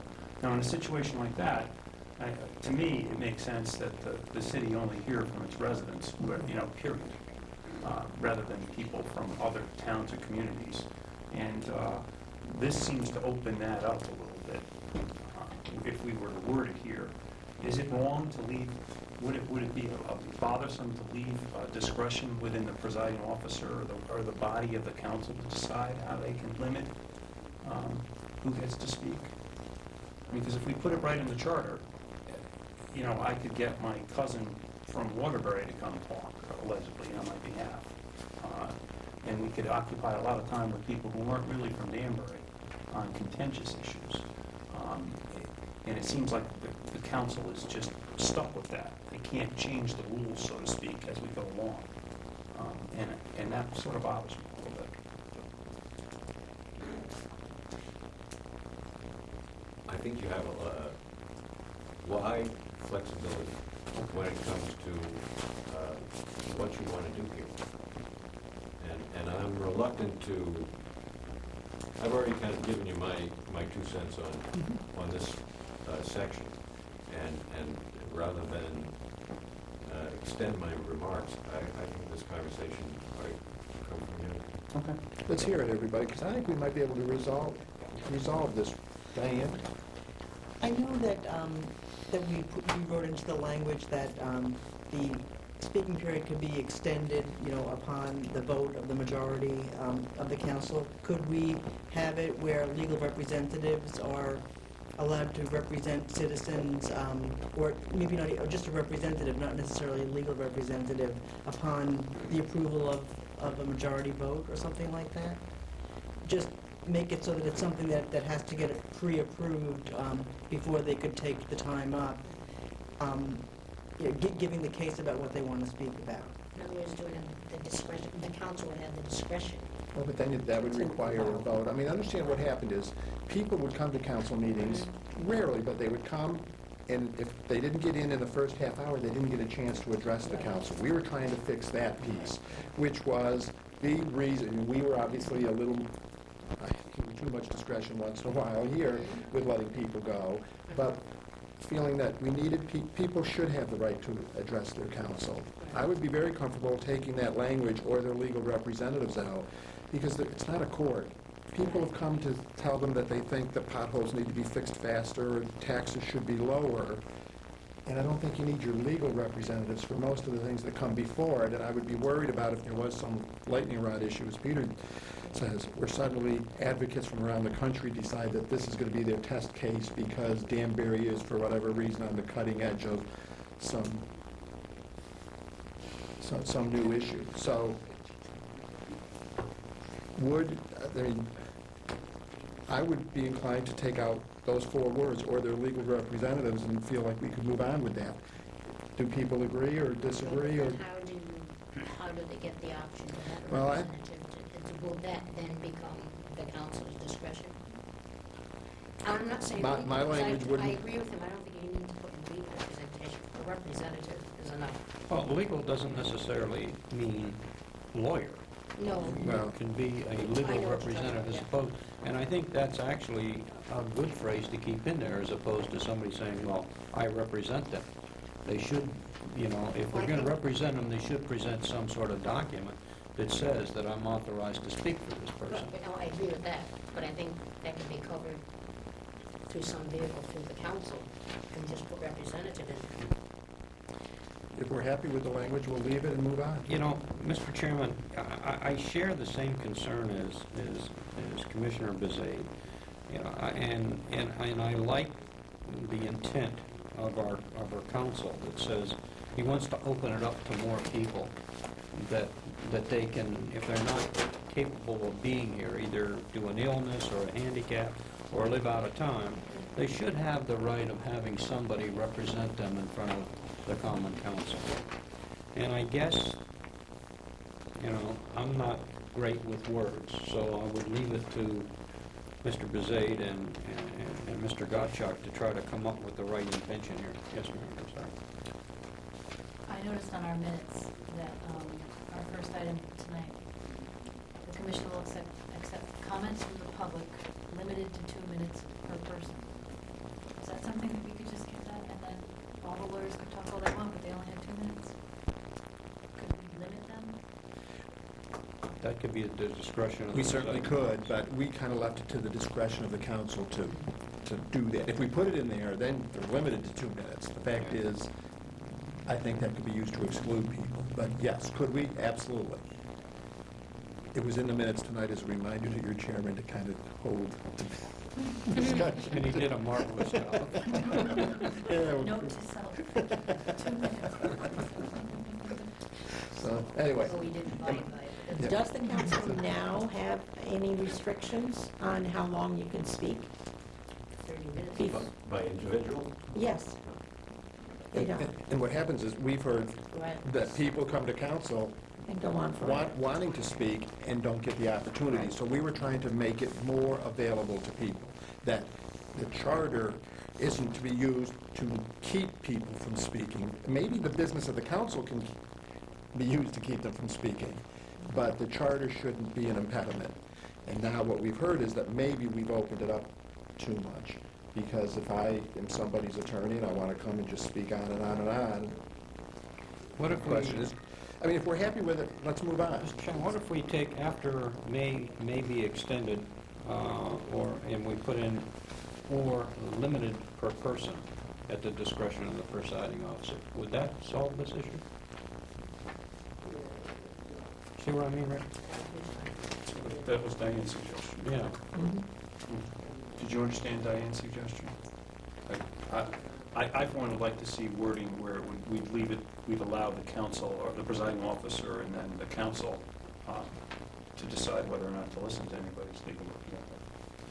If they're not busy that night, if they want to.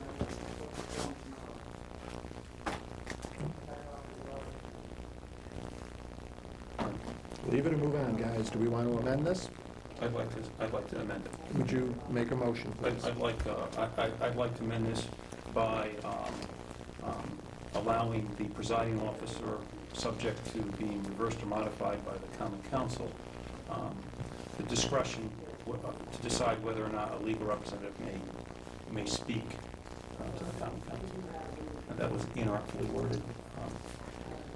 Okay, so we change this, opinions by residents or taxpayers of the city, or at the discretion of the That's correct. presiding officer, their legal representatives? That's correct. We leave in this first part about this session can be extended. That's Yes. correct. I'm not touching that. All right. Okay. That's a motion. Do we have a second? Second. Motion's been made and seconded that we add the words "at the discretion of the presiding officer" just after the word "or." Is that right? The second "or," taxpayers of the city or their legal representatives. Have you got that? Or at the discretion of the presiding officer.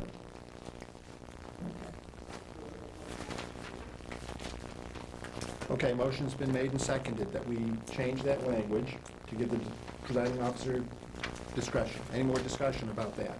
Does the presiding officer have the ability to limit the time unless, if they want to?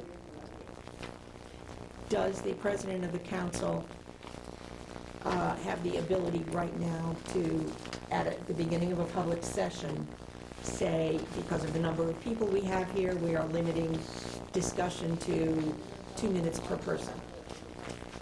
I believe I've seen that. I know that I've seen presiding officers encourage people to keep their comments short, to not repeat comments that have already been made, and keep session meeting. Okay, so they already have that capability, so they can do that. So we don't need to put anything in here. Okay. Paul? You know, as we look at this amendment, I think we've all had a recognition previous to this and continue to have the recognition. We're begging for more public participation. The amount of apathy in voting and attention to attendance at meetings. And so I think the other issue is we've always looked at, we're looking now at the charter. We're going back and redoing things that we've already voted on.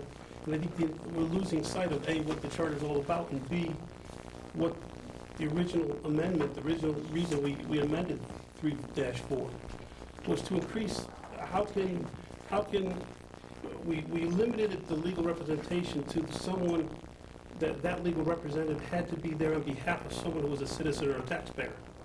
So it's not like they're coming in and making, so to limit that person to being a taxpayer himself or a resident, it makes no sense whatsoever. And to allow someone who possibly can't make, they're in a hospital bed, to not allow that person to have a legal representative to come and speak on their behalf just limits the flow of ideas. And these are, we have commissioners on this Charter Revision Commission who recognize that we're looking at, now you're looking at limiting these things, and we're adding language to limit. It's like going back and we're now revisiting things that we've already decided at first blush.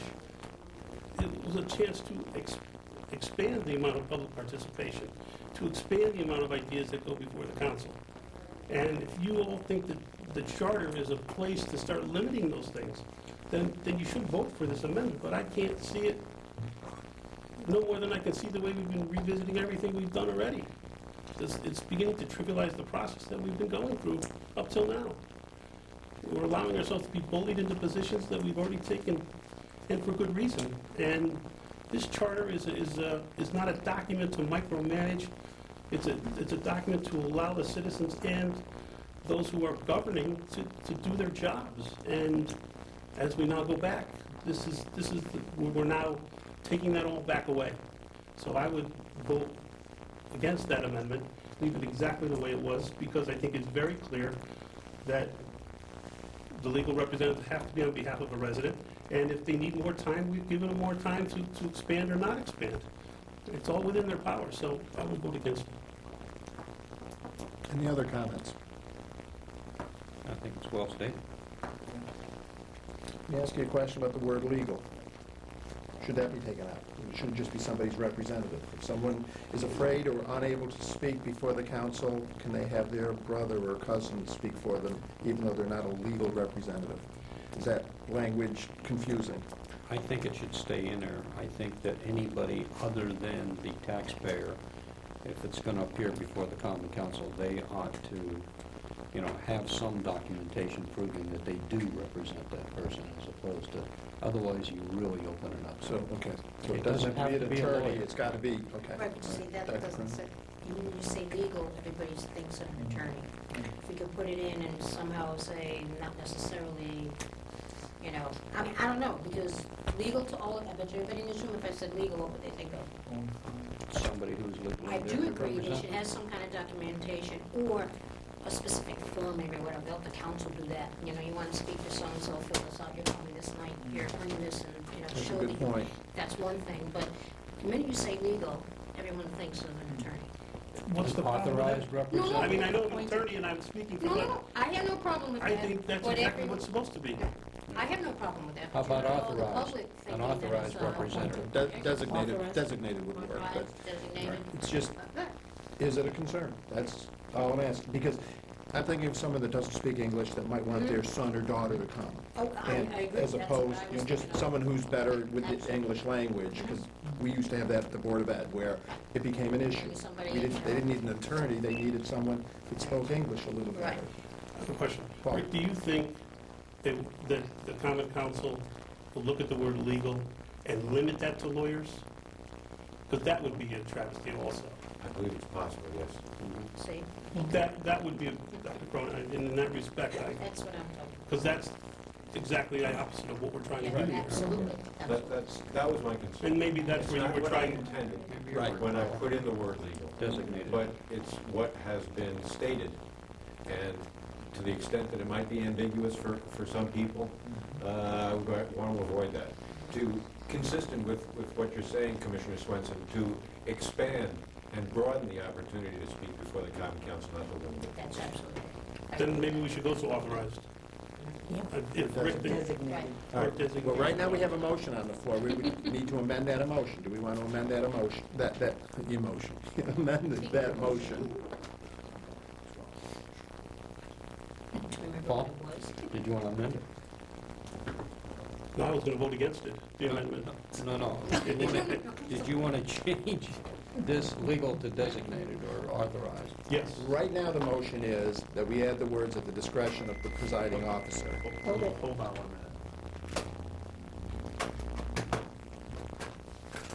Mr. Chairman?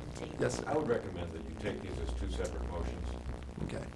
because otherwise you're going to That's right. You think we're going to divide confuse the it? division of the question. Okay, the motion's on the floor that we add the words at the discretion of the presiding officer after the words taxpayers of the city or. If you vote in favor of that, that then becomes the language. If you vote no, then that is not the language that's in there. So all in favor, please raise your hand. Two in favor. All opposed? The motion does not carry. Paul, did you want to make a motion, or Dr. Cronin? I forgot what we are. I would make a motion that The one we, about the legal changing it to designated. we keep the language as stated, except Yeah. we take the word legal and change it to Designated, Authorized. authorized, I think. authorized? At least We'll that's give you that. Okay, semantics. a motion's been made. Is there a second? Second. Second, that we change the word legal to authorized legal representatives to authorized representatives. The motion's been made and seconded. Discussion. Mary? Would it make sense to say, were there legal or authorized representatives? Why? That covers both. Just covers both. Doesn't leave room for any interpretation. It's your legal or your authorized representative. It's very plain. It's either your lawyer or your... So you're telling the council that people can bring the attorneys in if that's what they so choose? Or your authorized. Legal, but just Okay, so far we're at authorized. Do you want to amend that? without legal. But when if they have to be authorized, who cares if they're Who a cares lawyer, if a they're doctor, authorized, you right. know, butcher, the whatever. Candlestick maker. You getting tired out there at Yeah. this table? Come on, you guys, let's keep moving, let's keep moving. That's a lawyer indeed. Okay. All right, a motion's been made and seconded. Any more discussion about the word authorized? Do we want to change that? All right, I will try your minds. All in favor of changing the word legal to authorized, raise your hand. All opposed? Motion passes unanimously. Hey, these were the easy things, you guys. All right, let's go to the next section, 4-2. 4-2. This is the gifts and donations to the city, that the mayor could accept things up to $1,000. And all he would do is, with the acceptance of each exception.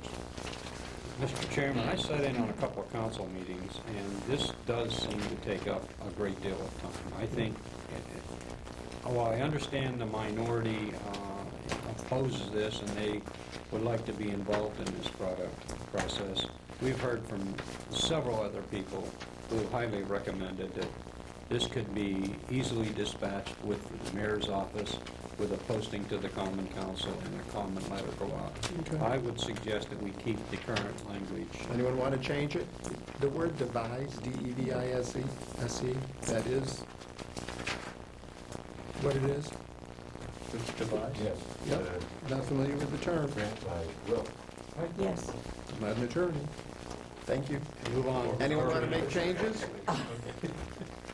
Language in 6-4, claims against the city may be compromised or settled by the corporation council with the approval of the mayor.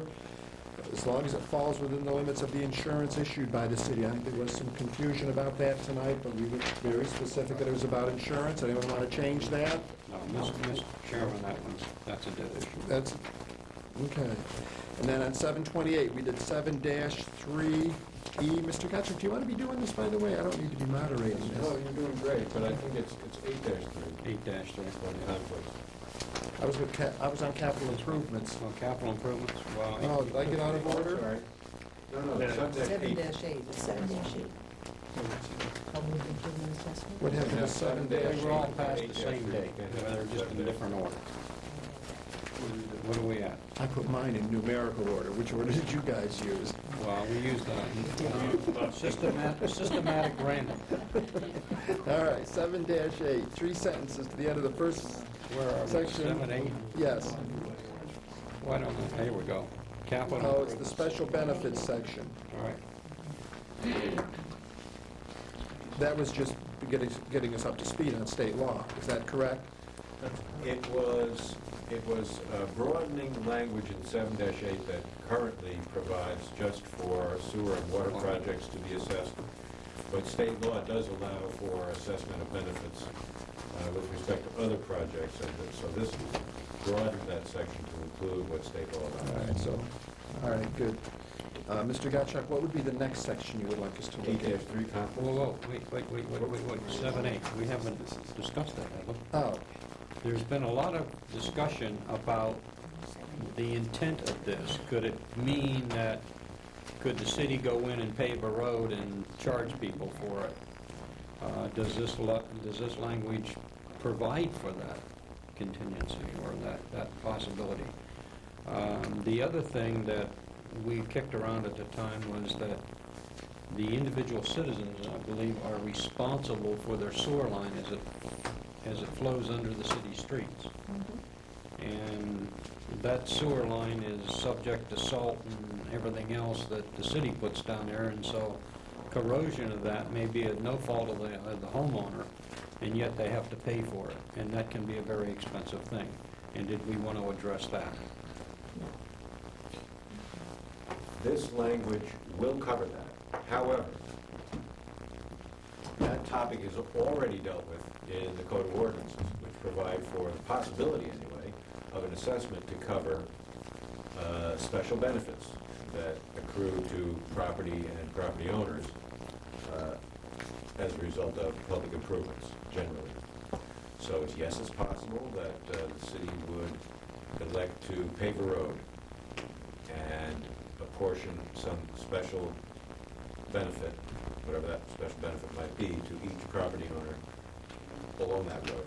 But it's only, in my recollection, only come up once, and quickly disappeared when I pointed out to the Common Council that because the road in question was also used by the public, that it was not possible to assign 100% of the cost of that improvement to the property owners who lived on the road.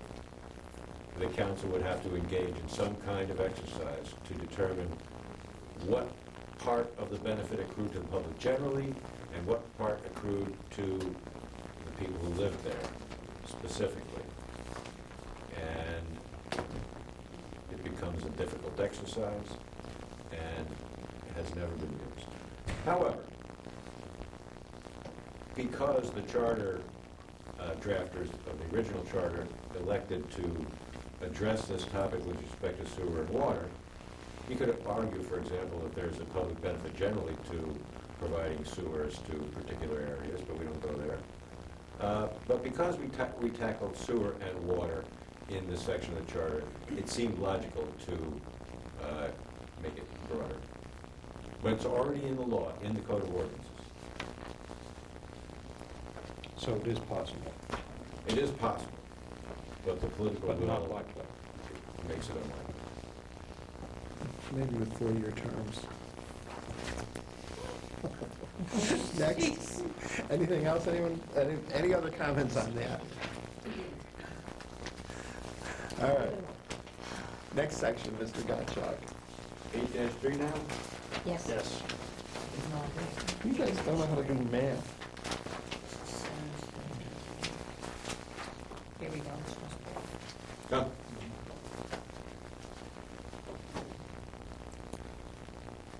Eight three, as it currently stands, goes to great lengths to describe what's inappropriate. But it doesn't go on to say that what's inappropriate is prohibited. It seemed logical to do that. Yeah, this was all the cleanup. Any questions or comments? Keep on going. What's next? We'll call that one prohibition. That was the end of what, of your work on the 28th of January. Next was on February 25th, we adopted charter corrections. Want to go through those? Sure. Why? Is this letter, this is just corrections, Mr. Yes. Yes, Chairman? this was Can just we corrections, can just approve Can it we as a just whole. approve it as a whole? and Yeah, go? Bob, we're just going through it in We're case going someone... through anything we want to have questions about. Yeah. Okay. Does anyone have questions on any of these sections? I mean, this was the easy stuff that we did early on. Do we need to go through it section by section? Everyone's happy with it, you will review it and decide. Everyone wants to go home, huh? Okay. We got a long way to go. All right. You send out for 1-800 Subway. Joan hasn't had dinner yet. March 24th, it's 7-10. No Yeah. need or interest in doing that again. I was borrowing. Why not? Let's just do it again. Let's not, we've already Why done not? it. What about 8-11? Oh, wait a minute, you're in New York. Yeah, I'm doing it chronologically. Okay. Then in April, on the 14th, we went back and revised one of those corrections that had to do with the organizational meetings to be held every 2 years, or every 4 years now, in December. Right. Following that, we skipped to July 28th, 7-3E. That was the... One comment on that one from April 14. We are going to have to revise that for the 4-year because it says biennial. So we'll have to go back and clean up the language, I guess, afterwards.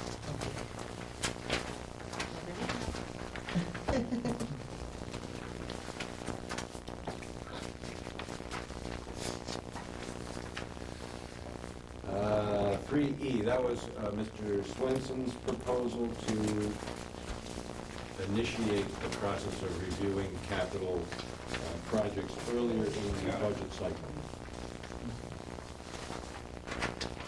And 7-5 concerned emergency appropriation. Got it. And the last action we took on that date was the adoption of preamble language. Okay with it. Any other questions, revisions, comments? Then we can let this stand as is. Yes. Wait a minute, we got more things to go through. Oh, I understand. Next, in August, on the 11th, we adopted